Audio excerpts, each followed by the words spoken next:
తెలంగాణని మొదటి రాష్ట్రంగా నిలబెడతాం. చివరగా ఒక్క మాట ముగించే ముందు ఆయన జగ్గన్న జర నిలబడే, జగ్గారెడ్డి గారు జర నిలబడమని జర గిట్ల ముందలుకురా. ఈయన మీ నాయకుడే కదా, నాకైతే ఫ్రెండు, నీకైతే నాయకుడు. ఈయన నాకు 30 ఏళ్ళ నుంచి దోస్తిన. ఈయన అప్పుడప్పుడు నేను నిలబడను, నేను అది కాదు, నేను ఇది కాదు అని ఏదేదో మాట్లాడుతున్నాడు. ఈయన నిలబడంది నేను కానీ, మా మహేష్ గౌడ్ కానీ, మా ఉత్తమన్న కానీ నిర్ణయించాం. జగ్గారెడ్డి కూడా నిర్ణయించలేడు. జగ్గారెడ్డి నిలబడాలన్నా వద్దా, నిలబడితే యాడ నిలబడాలనో రాహుల్ గాంధీ డిసైడ్ చేస్తాడు. రాహుల్ గాంధీ డిసైడ్ చేస్తాడు. నేను కార్యకర్తలకు చెప్పదలుచుకున్నా, ఇంకోసారి జగ్గారెడ్డి నేను నిలబడతలేను, అది లేదు ఇది లేదంటే వారం రోజులు రూమ్లు వేసి బంద్ పెట్టి అన్నం పెట్టకూరి. నిలబడింది నిలబడితే ఏడ నిలబడేది ఆయన చేతిలో లేదు. అది రాహుల్ గాంధీ గారు నిర్ణయిస్తాడు. ఆయన రాముడైతే ఈయన హనుమంతుడు, మీకు తెలుసు కదా. రాముడు ఆజ్ఞ హనుమంతుడు, గీత కూడా దాటాడు, చిన్న లైన్ కూడా దాటాడు. కాబట్టి మీరు అదృష్టవంతులు, ఒక రకంగా దురదృష్టవంతులు. జగ్గన్న గెలుచుంటే ఇవాళ ముఖ్యమైన పాత్రలో ప్రభుత్వంలో ఉండేటోడు. మీ దురదృష్టం అది. కానీ మీ అదృష్టం ఏంటంటే ఓడిపోయినా మీ ఎంబడే పిచ్చోన్లాగా మీతోనే తిరుగుతున్నాడా.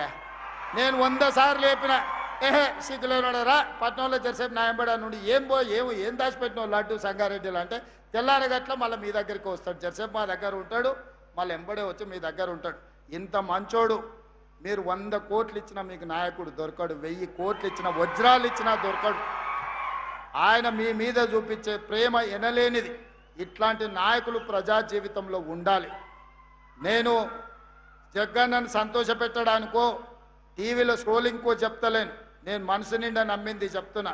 ప్రజలకు ఏదైనా కుటుంబాన్ని కూడా వదిలేసుకొని, పిల్లల ఇల్లు వాకిలి పెళ్ళి అన్నీ వదిలేసి ప్రజల కోసం తిరిగే నాయకుడికి ఒకవేళ మార్కులు వేస్తే తెలంగాణ రాష్ట్రంలో నెంబర్ 1 జగ్గారెడ్డి వస్తారు. నాకంటే కూడా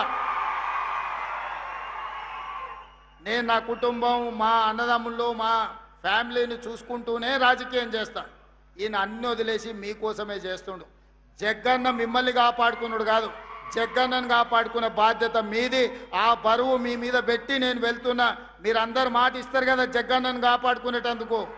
ఇస్తారా అన్నోళ్ళు అందరు చేయి పైకెత్తూరి. అందరూ అక్కకిచ్చేది అక్కకిస్తాం, అన్నకిచ్చేది అన్నకిస్తాం. ఈ పొత్తుల పంచాయతీ ఏం లేదు. అక్క చైర్పర్సన్ ఇచ్చినాం, రేపు భవిష్యత్తులో సంగారెడ్డి అక్కకిస్తే జగ్గారెడ్డికి ఇంకోటి ఇవ్వచ్చు రాహుల్ గాంధీ. ఏమిస్తాడో నాకు తెలియదు. బోసరాజు గారికి కర్ణాటకలో ఏమి లేకుంటేనే మంత్రిని చేసి తర్వాత ఎమ్మెల్సీని చేసిండు రాహుల్ గాంధీ కర్ణాటకలో. ఇక్కడ కూడా ఏం జరుగుతుందో నాకు తెలియదు. కానీ జగ్గారెడ్డి ప్రజా జీవితంలో ఉండాలి. ప్రజల మేలు కోరుకునే నాయకుడు ఎప్పుడు ప్రజా జీవితంలో ఉంటే అది మనకు గౌరవం, గుర్తింపు, మీ ప్రాంతానికి కూడా మర్యాద. ఇవాళ అదే జగ్గారెడ్డి గెలుచుంటే మీ ప్రాంతానికి ఎంతో మేలు జరుగుండే. అయినా మీ మధ్యలోనే ఉంటున్న జగ్గారెడ్డికి మీరు అండగా నిలబడండి అని ఒక సోదరుడుగా, కాంగ్రెస్ పార్టీ కార్యకర్తగా మీకు విజ్ఞప్తి చేస్తున్నా.